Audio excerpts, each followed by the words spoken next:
생후 7개월 된 쌍둥이를 살해한 한 엄마의 이야기로 시작을 해보도록 하겠습니다. 사건 속으로 오윤성 순천향대 경찰행정학과 교수와 함께 사건 들여다보도록 하겠습니다. 어서 오십시오. 안녕하세요. 네, 오늘 참 마음이 무거운데 전남 여수에서 생후 7개월 된 딸들을 살해한 40대 엄마의 사건입니다. 관련자의 입장을 좀 들어보시면 이렇습니다. 남편이 육아에 참여하지 않아서 욱하는 마음에 범행을 저질렀다. 정신을 차려보니까 아이들이 죽어 있었다. 일단 우발적 범행임을 주장하고 있더라고요. 전말 얘기해 주시죠. 네, 지난 18일 오전 8시 30분에 전남 여주시 응천동 자택에서 40대 여성 A씨가 남편이 출근을 하고 난 이후에 생후 7개월 된 쌍둥이 여아를 질식시켜 살해하고 그로부터 4시간 뒤에 전화를 걸어서 경찰에 자수를 했습니다. 조사 결과 학대 정황은 없는 것으로 확인이 되었지만 이 법원은 도주 우려가 있다라고 해서 이제 구속영장을 발부를 했는데요. 조사 과정에서 이 A씨는 범행 동기를 좀 전에 말씀하신 대로 남편이 육아를 도와주지 않아서 육아 스트레스가 커서 욱하는 마음에 범행을 했다라고 이제 우발적 범죄를 주장을 했고요. 그리고 이제 경찰은 이제 부검을 통해서 이제 정확한 이 쌍둥이들의 사인 규명 그리고 이제 남편의 책임 소재를 포함해서 광범위하게 조사를 하고 있습니다. 예, 교수님. 아무래도 독박육아 주장대로라면 힘든 거 알죠? 예. 거기다가 쌍둥이를 보육한다는 것 정말 힘들 수밖에 없습니다. 다 이해하는데 그럼에도 불구하고 이 쌍둥이를 얻기까지도 힘들었다고 하는데 살해까지 갔다. 이 범죄 심리는 어떻게 설명해야 됩니까? 더욱 이제 이번에 이제 살해된 이 쌍둥이 같은 경우는 아마 이 부부가 난임 치료 끝에 어렵게 얻은 쌍둥이라고 알려져 있습니다. 그래 체중이 1kg도 되지 않는 그런 미숙아로 태어났기 때문에 추정컨대 이제 인큐베이터라든가 아마 그 기르는 그 과정이 상당히 쉽지 않았을 거라고 보는데. 특히 이제 이 산모 같은 경우는 출산을 하고 난 이후에 그 산후 우울증으로 상담을 받았다라고도 하고요. 또 이제 양육 과정에서 이 남편과 이 부부 싸움이 상당히 잦았다라고 해요. 그래서 최근에 지금 이제 이 아내가 남편을 경찰에 접근 금지 명령을 신청할 정도로 상당히 부부 싸움이 이제 심각했다라고 하는데.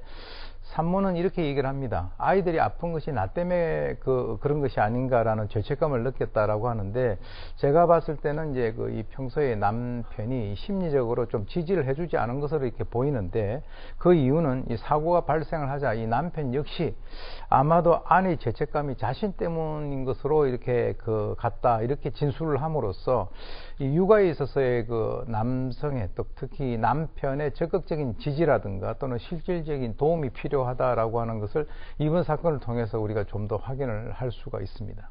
알겠습니다. 범행 동기로 이제 육아 스트레스가 꼽히는 사건 이번이 처음이 아닙니다. 몇몇 사건을 저희가 좀 추려봤는데요. 2018년 9월 성남에서는요.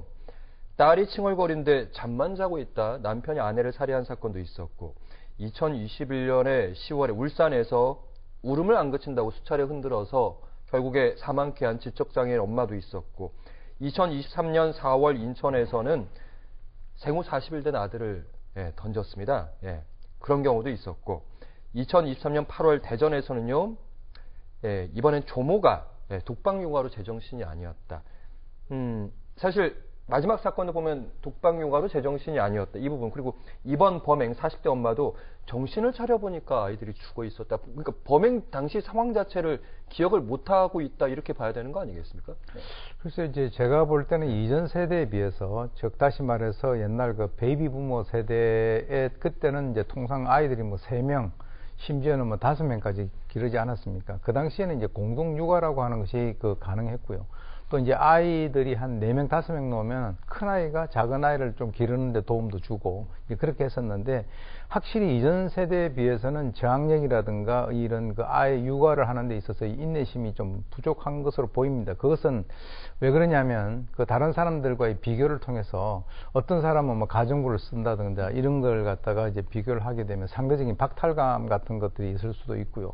또 하나는 최근 들어서는 이 여성들이 맞벌이 부부를 하면서 직장 생활이라든가 육아를 갖다가 거의 같이 하는 그런 상황. 맞아요. 이런 상황에서 일과 육아를 병행하는 데서 이제 남편이 좀 도와주는 그런 집안은 좀 낫고 그렇지 않고 남편이 거기에 대해서 협조를 하지 않는 그런 경우에는 상당히 어떤 육아 스트레스 같은 것이 쌓일 수 있는데 통상적으로 이제 아이를 놓고 난 이후에는 꼭 이런 것뿐만 아니더라도 이 산후 우울증이라고 하는 게 맞아요. 있거든요. 예. 그런 것들은 이제 남성들은 잘 이해를 하지 못하는데 실제로 이제 여성들은 무슨 소리인지 금방 이제 알고 있습니다. 그런데 이런 일들이 발생되고 있는 것은 우리가 이제 반려동물을 기르다가 어디 유기를 하거나 버리거나 뭐 이제 하는 그런 것과 약간 결은 다르지만 근본적인 어떤 그 밑바닥에 깔려 있는 그 방향성은 유사하다라고 봅니다. 왜 그러냐면 어느 순간에 힘이 드니까 내가 너 때문에 힘이 든다라고 하는 그런 어떤 그 탓의 어떤 분위기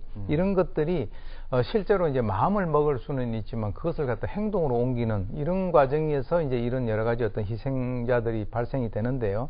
제가 볼 때는 이 결정적으로 이제 1살에서부터 3살까지가 아이가 성장을 하는데 대단히 중요한 그런 시기인데 이때 어떤 학대를 받거나 이런 어떤 그 대우를 받게 되면 아이들이 또 이제 나중에 자라는 데 있어서 심각한 후유증을 가져올 수 있는데 사안에 따라서는 이제 육아 스트레스라고 하는 것이 어느 정도 양형에 참작이 될 수도 있는 그런 상황이 아닌가 하는 생각이 듭니다. 알겠습니다. 결국 양형까지 생각해 볼 수 있는 부분이 있다.